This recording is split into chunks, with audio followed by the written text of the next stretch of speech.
vida y a sus hijos, a quienes yo amo en la verdad. Y no solo yo, sino también todos los que han conocido la verdad.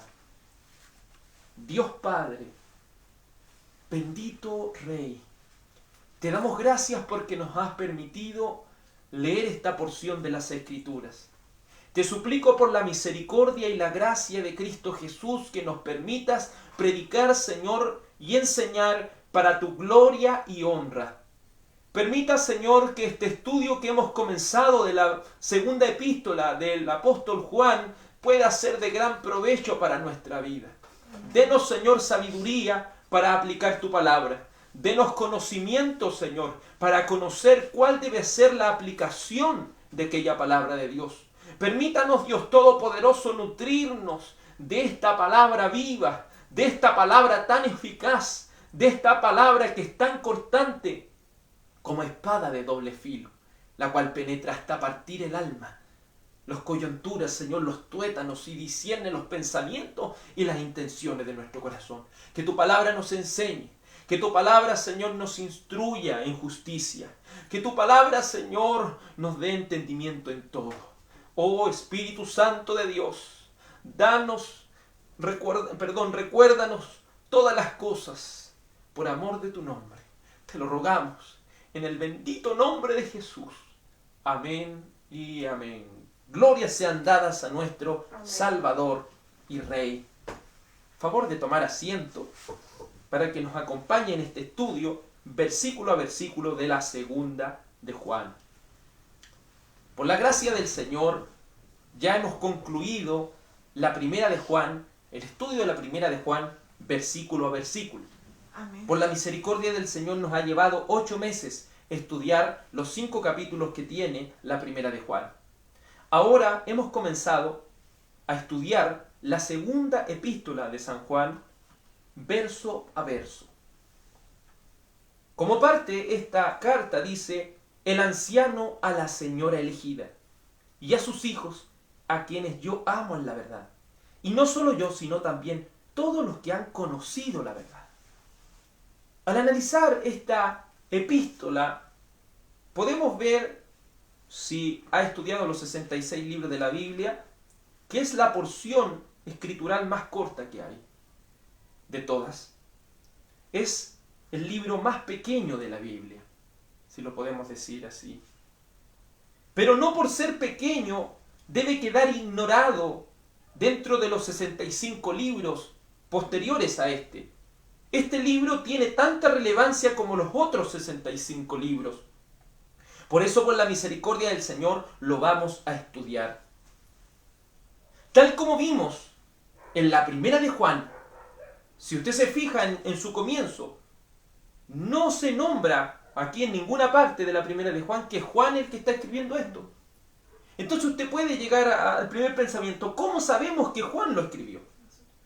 Es lo mismo que vimos en la primera de Juan. En ninguna parte se nombra Juan. En la tercera de Juan tampoco. Pero ¿cómo podemos llegar a la conclusión de que es Juan? Pero, si bien no se nombra ni una sola vez, debemos conocer que, en primer lugar, en su contexto, el destinatario, o sea, el que recibía esta carta, conocía bien quién era. Amén. Conocía bien, porque en primer lugar, esta carta es una carta personal, a diferencia de la primera de Juan, la cual es una epístola universal, o sea que es una carta que iba a llegar a cada una de las iglesias. En su primera instancia, la segunda de Juan era una carta personal, era una carta hacia una persona en particular. Eso concuerda con la historia que dice que el último apóstol viviente fue Juan. Por tanto, él no necesitaba dar su nombre. Quienes leerían estas epístolas o estas cartas ya lo sabían. Porque si, según la historia, el último apóstol que vivió fue el apóstol Juan, él no necesitaba dar su autoridad apostólica, él no necesitaba dar su nombre, sino que aquellos que recibían esta carta ya sabían inmediatamente quién era el que la escribía. La diferencia entre primera de Juan y segunda de Juan es más bien mínima. Si la lee completo, ¿cierto? En nuestro estudio ya hemos estudiado la primera de Juan y ahora lee la segunda de Juan, se va a dar cuenta que son similares. Son similares. Tocan los mismos puntos, utilizan las mismas palabras, pero vemos que este lenguaje el cual utiliza en la segunda carta, si bien es muy parecido a la primera de Juan, es un lenguaje más aplicativo de lo que ya se ha aprendido en la primera de Juan. Vemos que esta epístola podemos llegar a entender que la escribió Juan en primer lugar, porque recuerde que el apóstol Juan escribió la Evangelio según San Juan, primera de Juan, segunda de Juan, tercera de Juan y el libro de Apocalipsis. Amén. Entonces, al leer estos 5 libros, ya hemos estudiado el de Apocalipsis, al estudiar estos 5 libros, nos damos cuenta que el lenguaje el cual se utiliza es muy similar. Tenemos palabras predominantes como la verdad. Se fija que cuando vamos a San Juan, que dice, yo soy el camino, San Juan 14, ¿cierto? Yo soy el camino, la verdad y la vida, hablando, recogiendo las palabras textuales de Jesús. Podemos ver que en la primera de Juan, la palabra de verdad es algo que se utiliza muchas veces en esta primera de Juan. También vemos que en la segunda de Juan esta palabra verdad se utiliza también en la tercera de Juan, y vemos también cómo en el libro de Apocalipsis, podemos ver en Apocalipsis capítulo 19, que vemos al fiel y verdadero. Entonces, las palabras que son predominantes como permanecer también, recuerde que la primera de Juan nos invitaba a permanecer en esta doctrina apostólica. También el apóstol Juan en el Evangelio según San Juan utiliza también mucho esa palabra permanecer, la cual él recogió de Cristo cuando dice, si permanecéis en mí y mis palabras permanecen en vosotros. Es un lenguaje muy parecido, muy igual el que utiliza en todas estas cartas. También la palabra engañadores. Esta palabra engañadores es muy utilizada por el apóstol Juan, tanto en el Evangelio según San Juan, primera de Juan, segunda de Juan, tercera y el libro de Apocalipsis. El único que utiliza la palabra anticristo en toda la Biblia es Juan. Y precisamente en la primera de Juan y segunda de Juan, esta palabra anticristo está graficada. Entonces podemos, de acuerdo a su lenguaje, ir entendiendo que es el apóstol Juan quien la escribió. Porque ya en nuestro estudio pasado no nos quedó ninguna duda de que la primera de Juan fue escrita por el mismo apóstol. Entonces, viendo lo parecido que es la carta, esta carta personal de San Juan, con la epístola universal de San Juan, vemos esto, mire. La palabra del Señor en 2 de Juan 1.5 dice así, escuche bien, 2 de Juan 1.5. Y ahora te ruego, Señora, no como escribiéndote un nuevo mandamiento, sino el que hemos tenido desde el principio, que nos amemos unos a otros. ¿Se fija cómo esa es una marca personal de Juan? Sí. Porque ya la hemos podido ver en 1 de Juan capítulo 3, versículo 11, el cual la Escritura nos dice así. Porque este es el mensaje que habéis oído desde el principio, que nos amemos unos a otros. Y eso Juan lo escribe también, ¿dónde? En el Evangelio según San Juan, porque recogió esas palabras del mismo Señor Jesucristo, si no me equivoco, en San Juan capítulo 17, cuando dice que ellos se deben amar entre sí. Entonces, vamos dando a entender que indudablemente el apóstol Juan, aunque no tenga contenido su nombre aquí, por el lenguaje utilizado, podemos entender que es el apóstol el cual la escribió.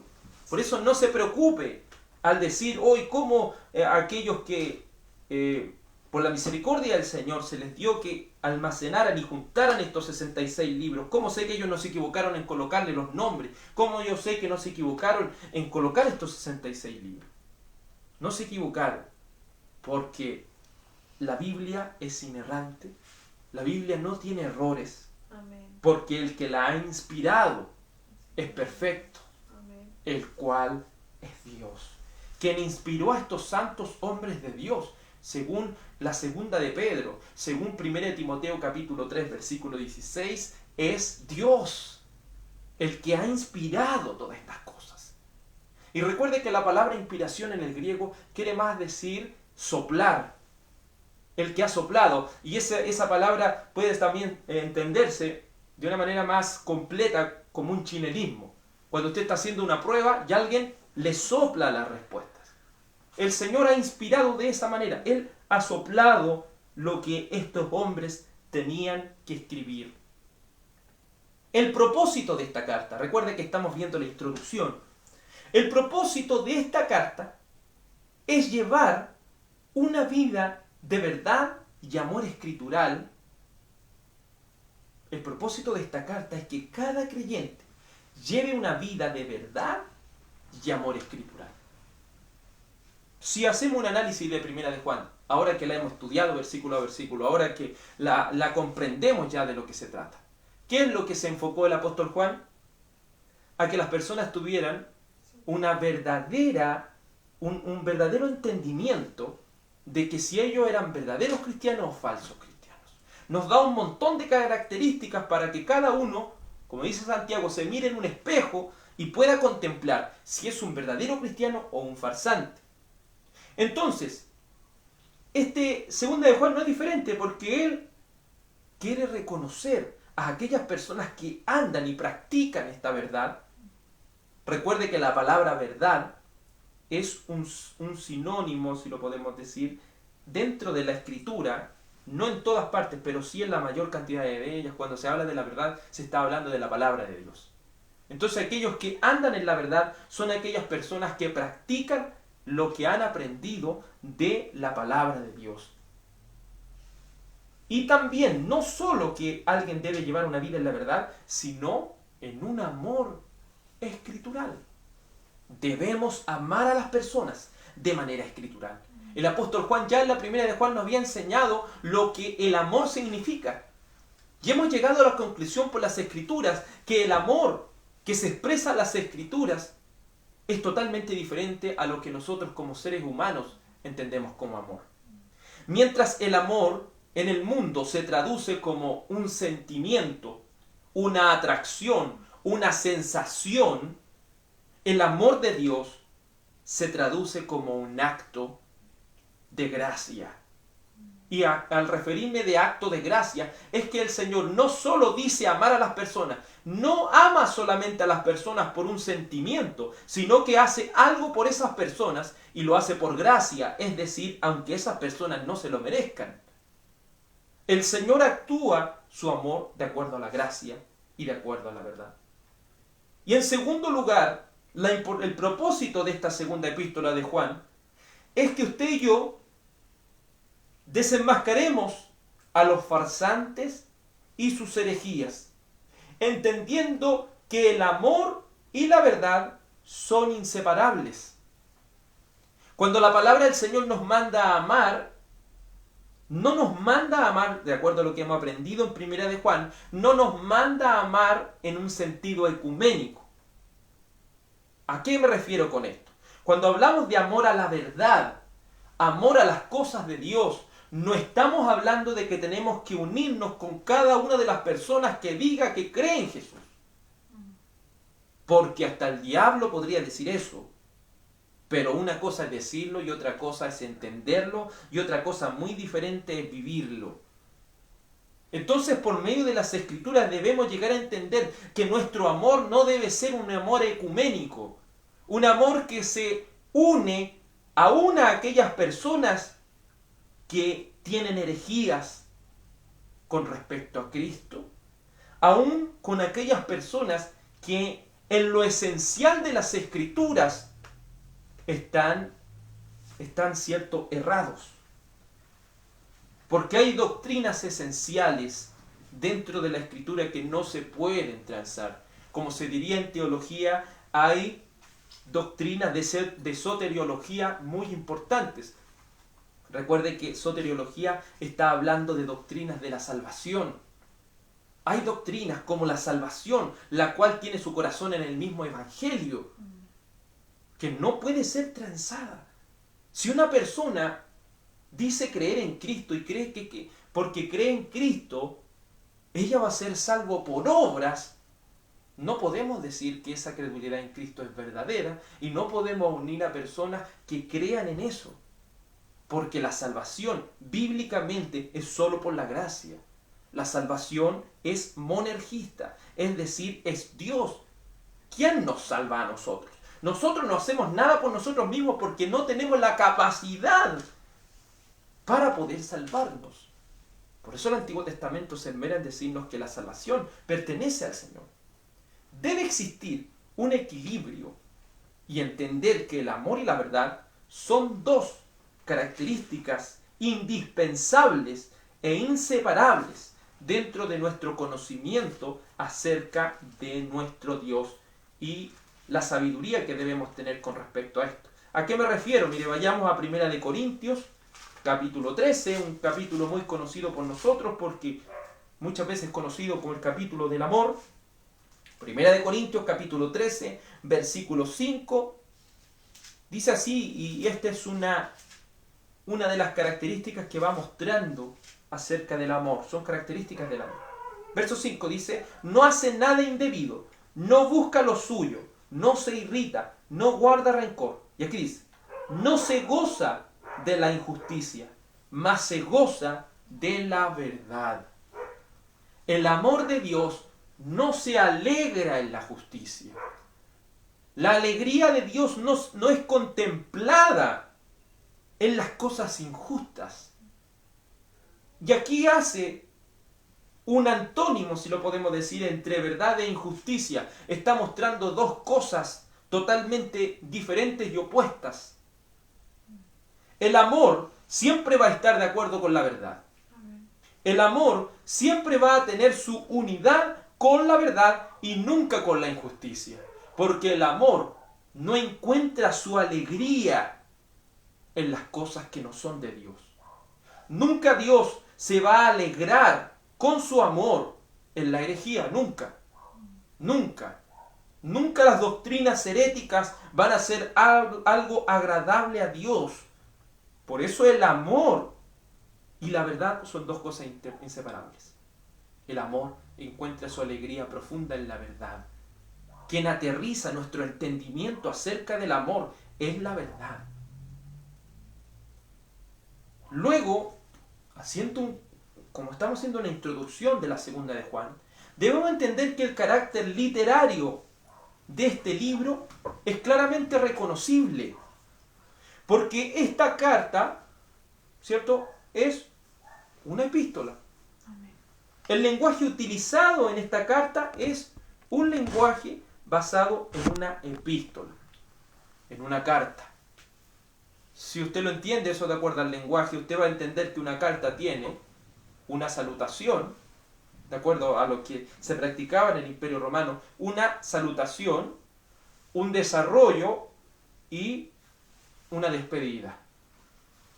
De acuerdo al carácter lingüístico que ubicamos aquí, o el carácter literario, esto es una carta de tomo y lomo, como lo podríamos decir. Porque tiene un emisor y un receptor, y tiene, ¿cierto?, un desarrollo de lo que el autor de esta carta quería que el receptor entendiera, y luego termina con una despedida. Esta carta, por su lenguaje, se identifica como una epístola de correspondencia personal, a diferencia del carácter universal de Primera de Juan. Por eso aquí las personas no crean que porque ellos les sobra el tiempo colocaron segunda epístola de San Juan y en la Primera de Juan dijera primera epístola universal. La Primera de Juan, en su principio, entiéndalo, esto en su contexto en el cual el autor la escribió, la Primera de Juan era para que llegara a todas las personas. Por eso usted no puede encontrar un emisor, un receptor. Usted solamente envía esta carta para que sea leída en una iglesia, después sea llevada a otra iglesia y sea leída, y después fuera leyéndose en las iglesias de Asia Menor. Pero la segunda epístola de Juan tiene la característica de ser una correspondencia personal, como vendría a ser la epístola de Filemón. Si usted lee Filemón, se va a dar cuenta que es una correspondencia personal entre dos personas. Pero que por la gracia del Señor y por su voluntad, Él ha permitido que esta correspondencia personal la pudiéramos leer todos y cada uno de nosotros, como una aplicación en nuestro diario vivir de la palabra de Dios. La interpretación natural. Debemos entender que cada escritura tiene su interpretación natural. Uno de los errores más grandes que cometen los predicadores, y que hemos cometido los predicadores, es metaforizar la palabra del Señor.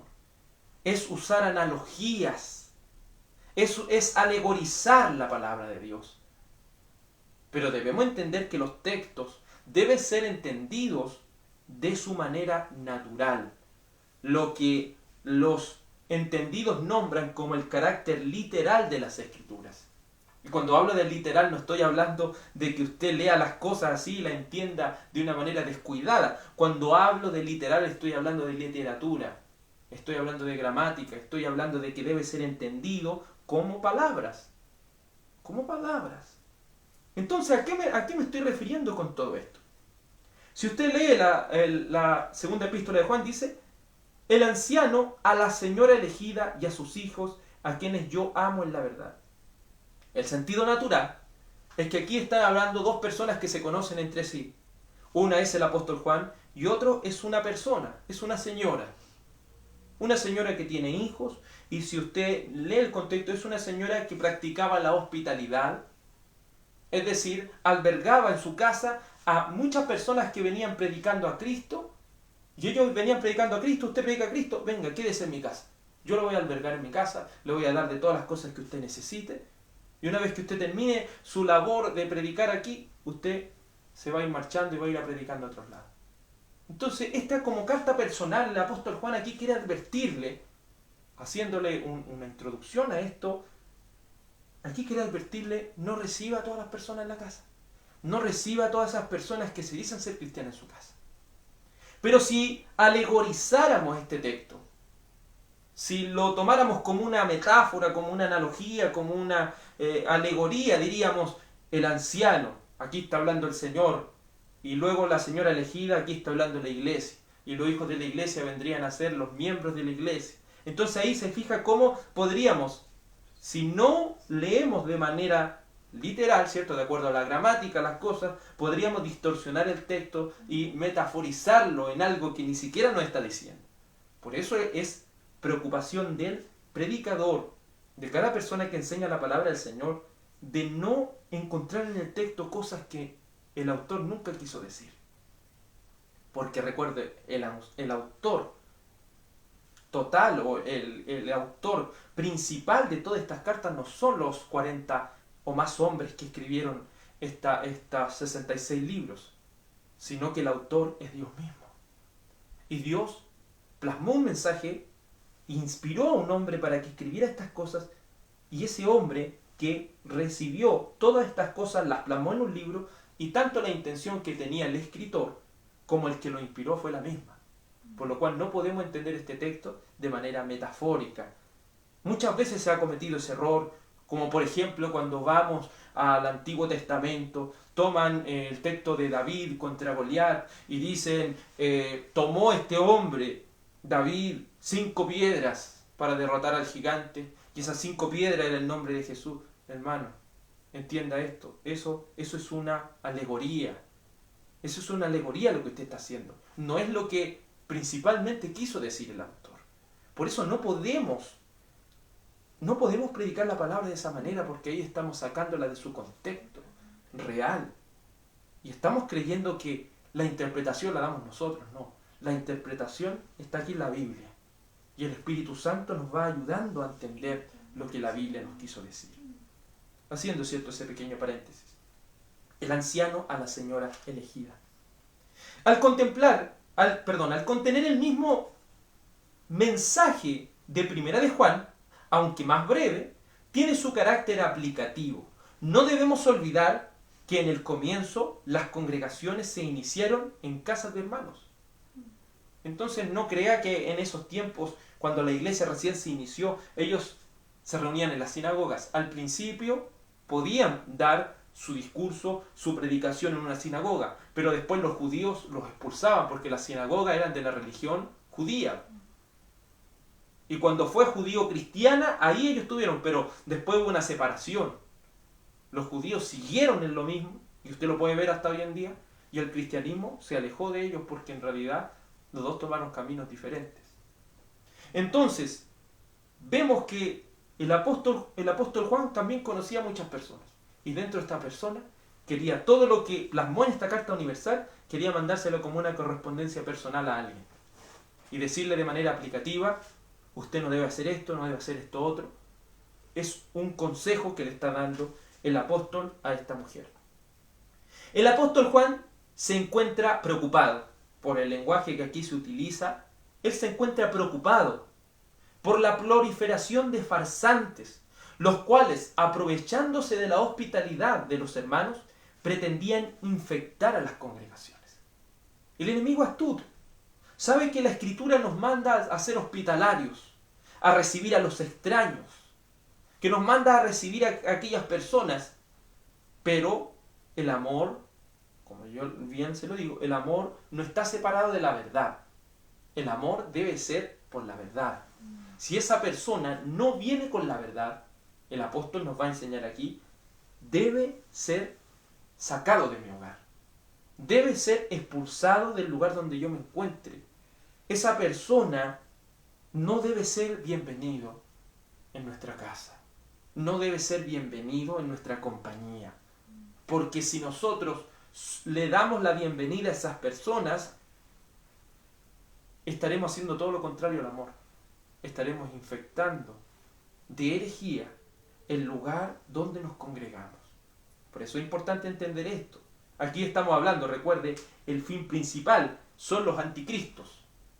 Aquellos que se colocan en el lugar de Cristo y aquellos que están en contra de Cristo. A ellos son los que ni siquiera debemos comer con ellos, dice la palabra del Señor. En su contexto histórico, como lo dijimos en la primera de Juan, los gnósticos fueron uno de los enemigos más prominentes para la fe, los cuales negaban la encarnación de Cristo. Por eso usted puede leer en 2 de Juan 1.7 así, 2 de Juan 1.7, porque muchos engañadores han salido por el mundo que no confiesan que Jesucristo ha venido en carne. Quien esto hace es el engañador y el anticristo. Los gnósticos era un grupo de supuestos cristianos que decían que Jesús fue como un fantasma. Jesús vino pero no en una figura humana, sino en una figura fantasmagórica. Ya era una herejía que se estaba proliferando dentro de toda la iglesia. Pero aquí el apóstol Juan dice, el que está predicando esto no debe ser bienvenido. El que está predicando esto es un anticristo.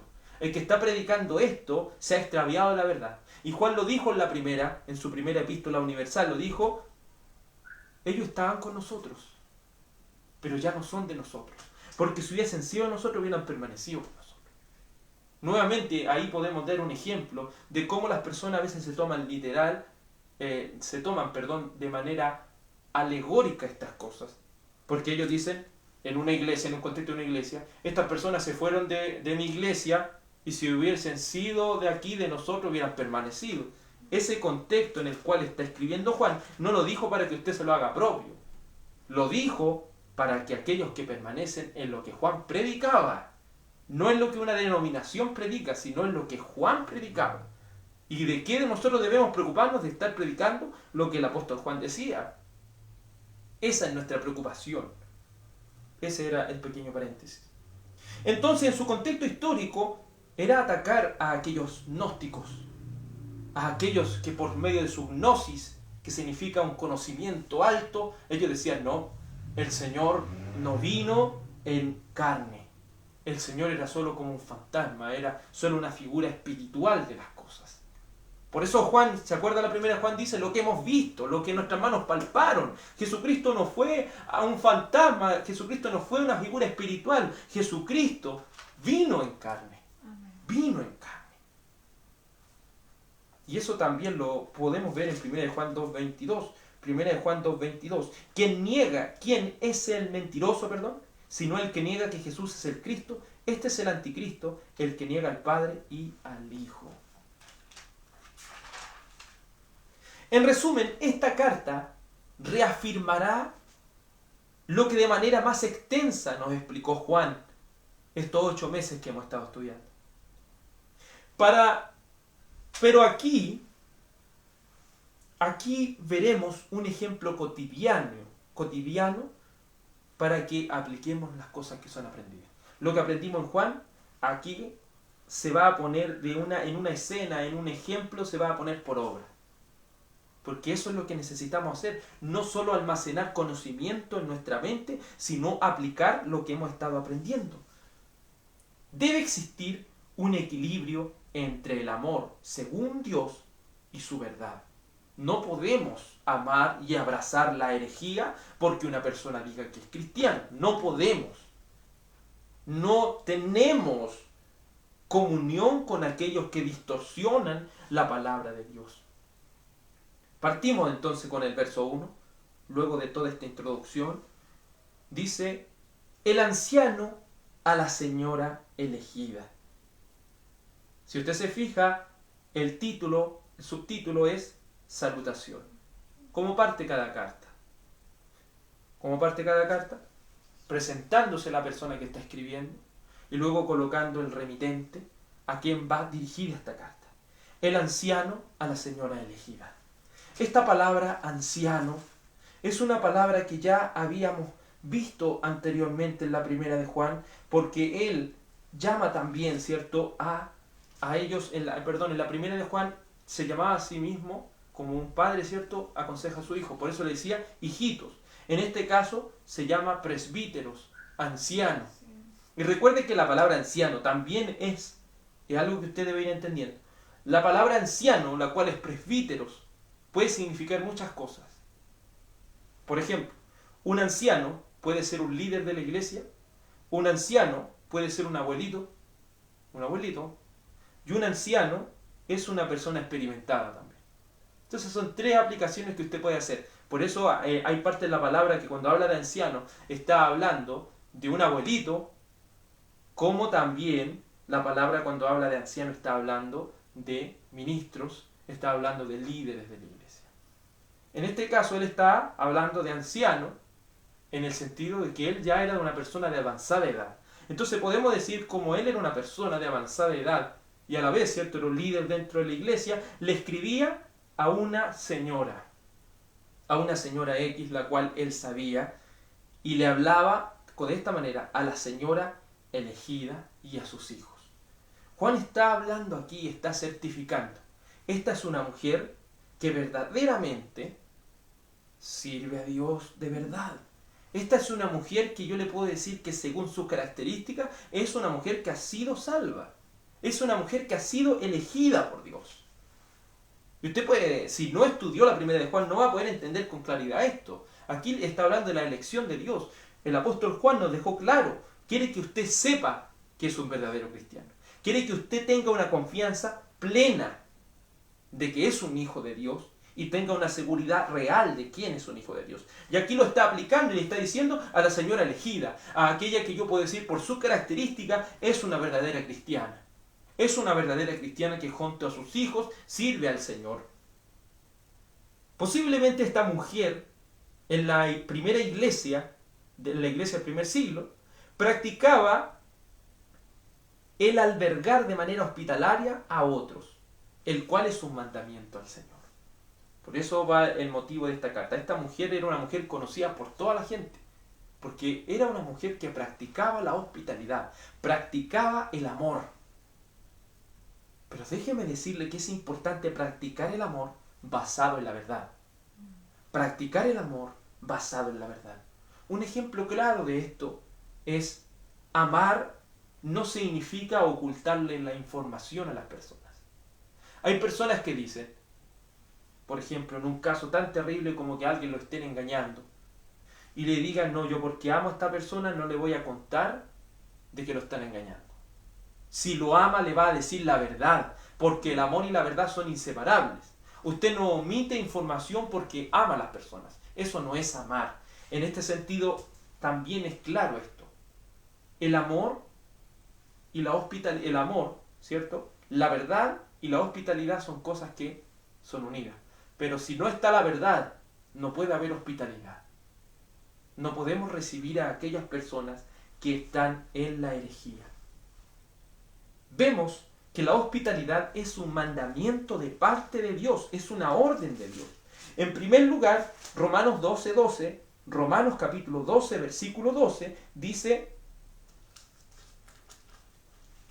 Romanos 12:13, perdón.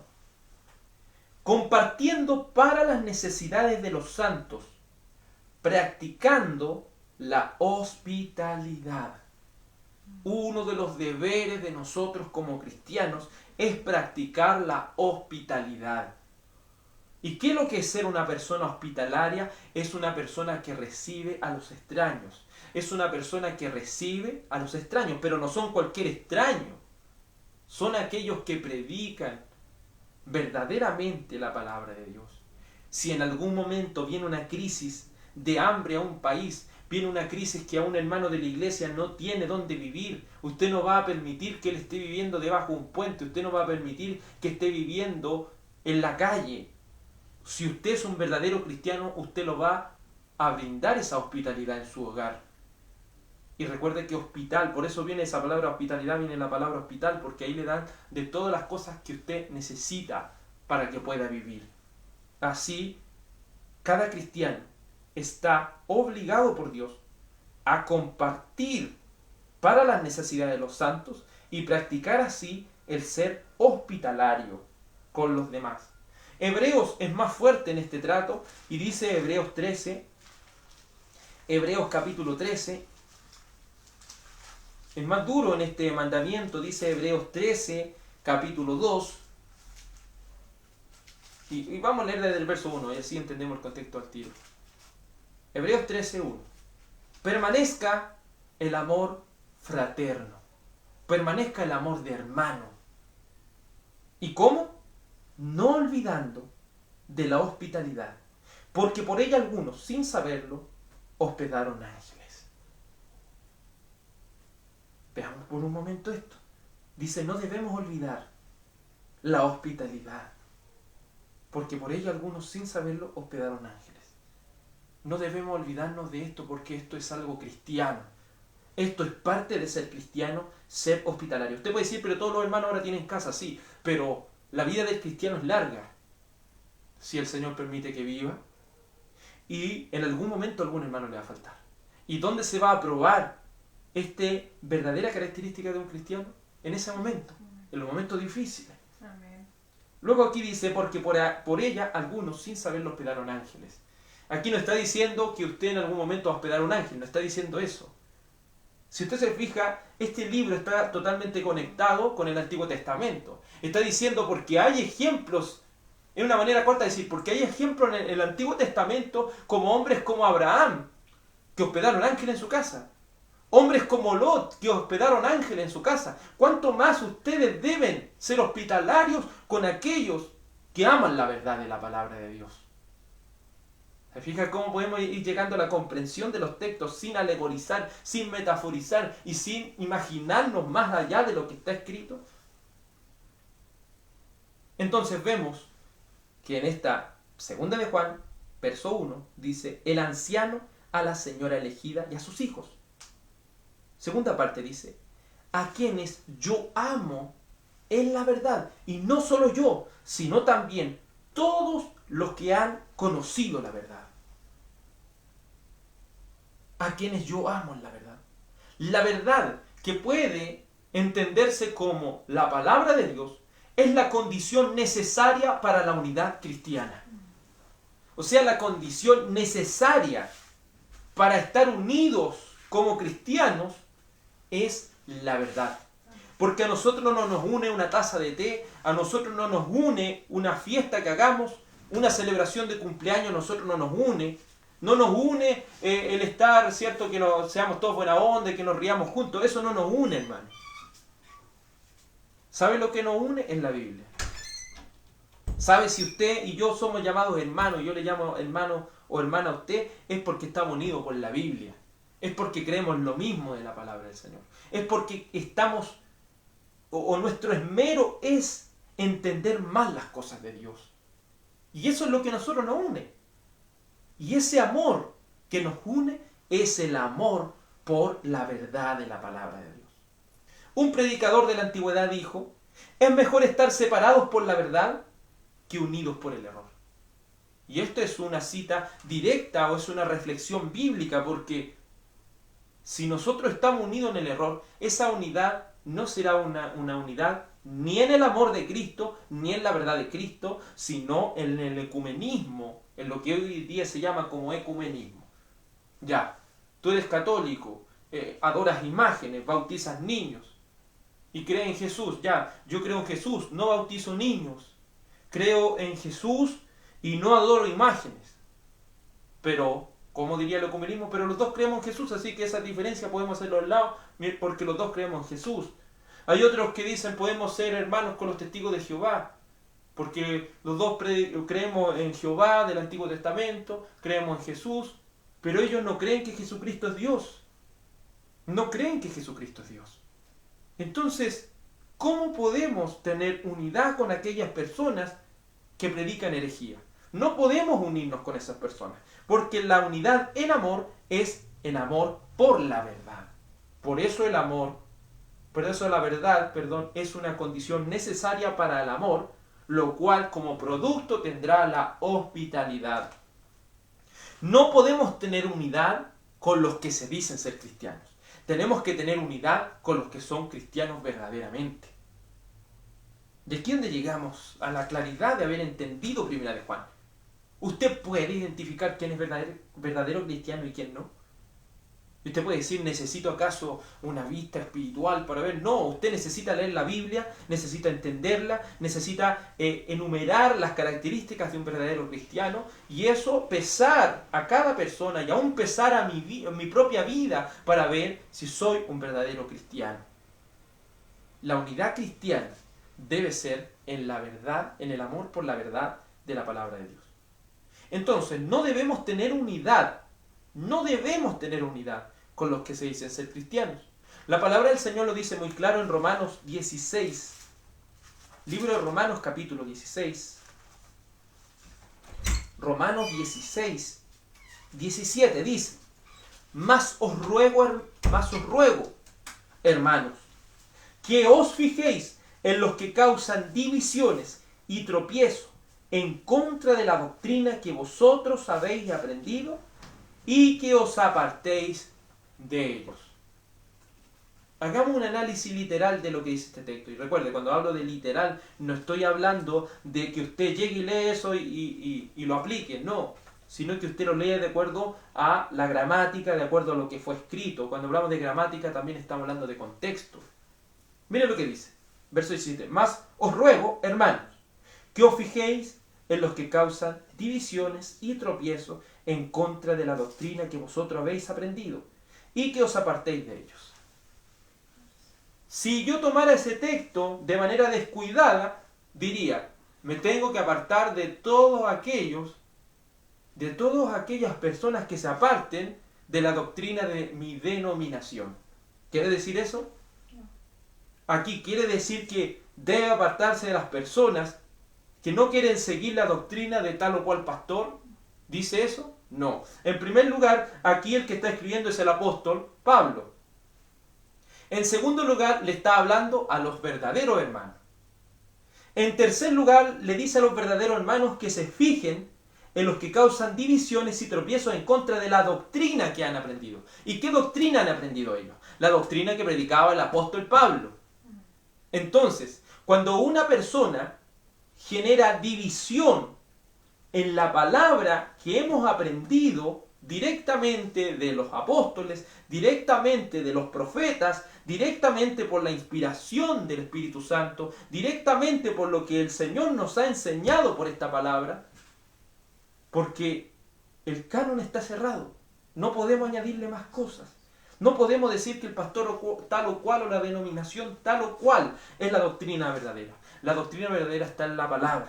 Y cada denominación, cuando partió el tema de la reforma, hubo algo que a muchas iglesias se le olvidó. Y es el lema Semper Reformata, que significa siempre debemos estar en una constante reforma.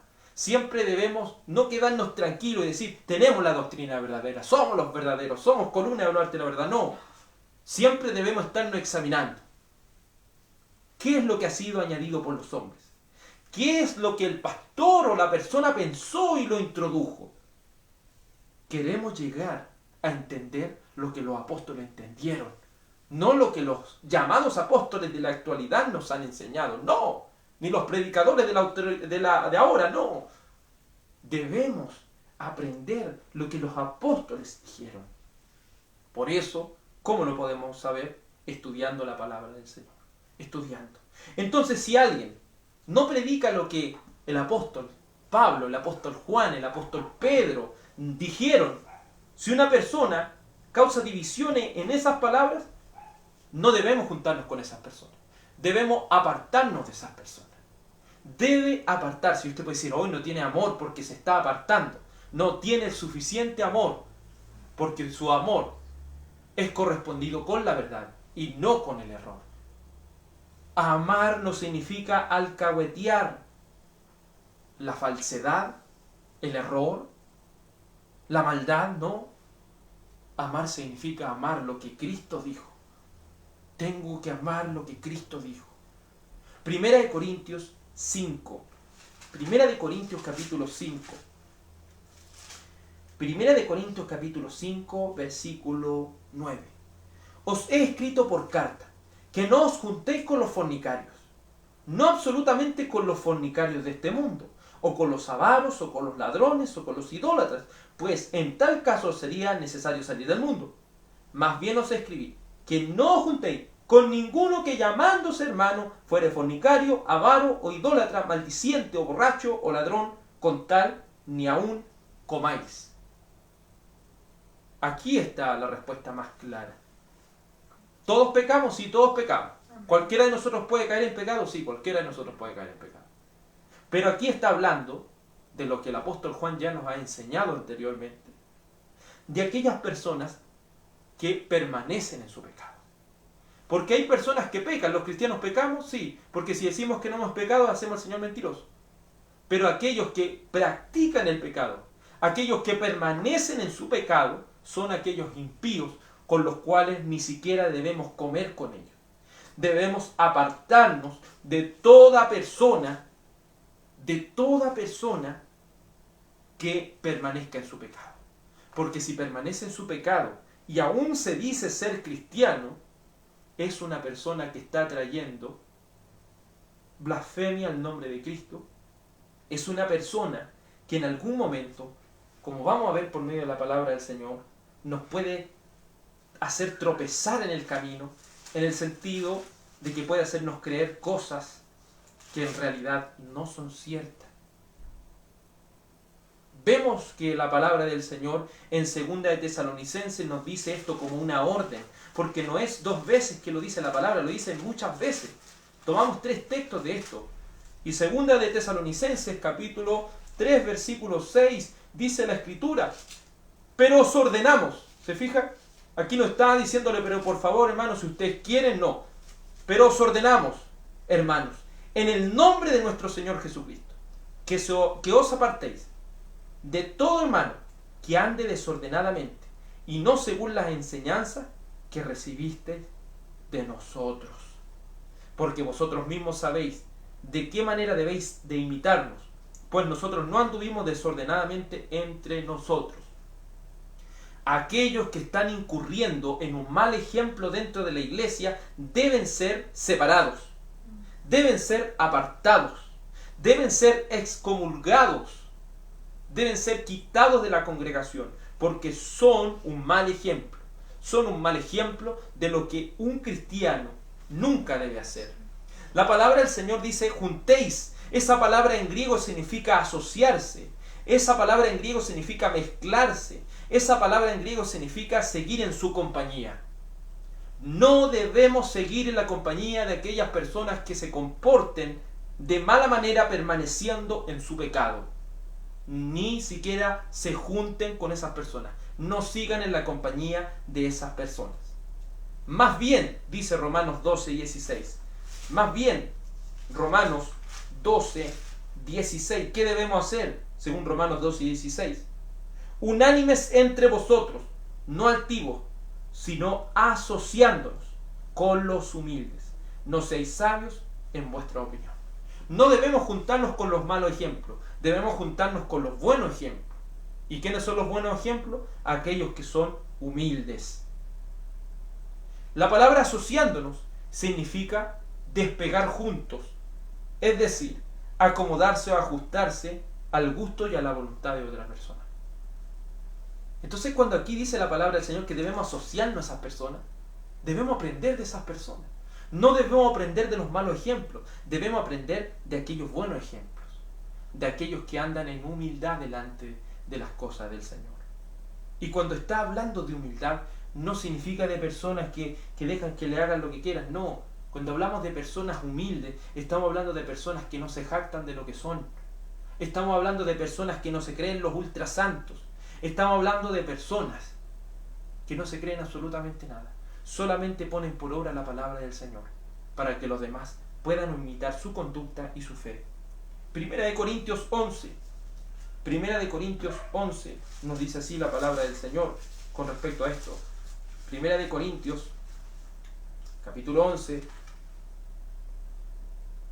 versículo 1, dice así, el apóstol por eso dice: asóciense con los humildes, júntense con los humildes, aprendan de los humildes, aprendan de aquellos que andan, despeguen junto con aquellas personas que practican la verdad. Por eso el apóstol con tanta propiedad puede decir en 1 Corintios 11:1: sed imitadores de mí, así como yo de Cristo.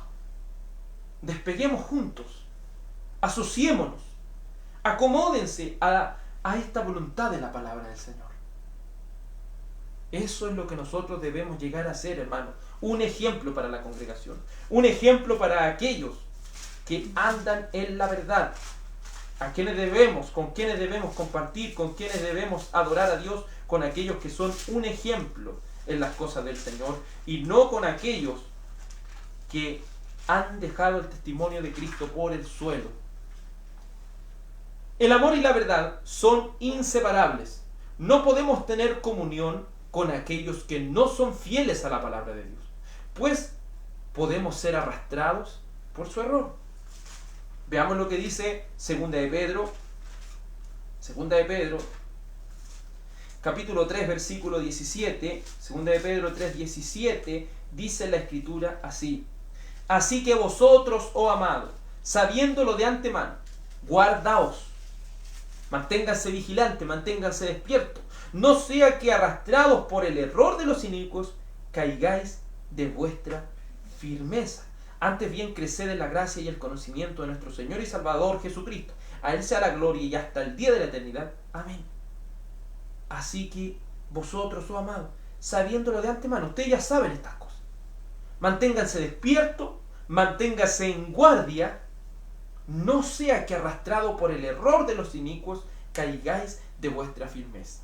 No habla aquí de perder la salvación, sino de que podéis caer en la red del engaño y errar en tu comprensión acerca de las Escrituras.